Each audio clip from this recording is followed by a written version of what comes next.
Doamne, îți mulțumesc pentru tot ce-mi dai și pentru tot ce-mi iei, pentru cum mă trăiești și pentru ceea ce experimentezi prin mine. Îți mulțumesc pentru că ești în mine, pentru că nu mă lași și pentru că ai găsit o cale atât de frumoasă să mă susții, chiar și în feluri neașteptate. Doamne, îmi plec fruntea și gândurile în semn de predare la picioarele Tale.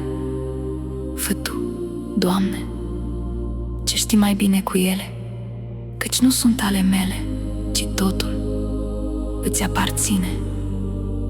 Te iubesc în iubire și din iubire mă predau în mâinile Tale și mă eliberez.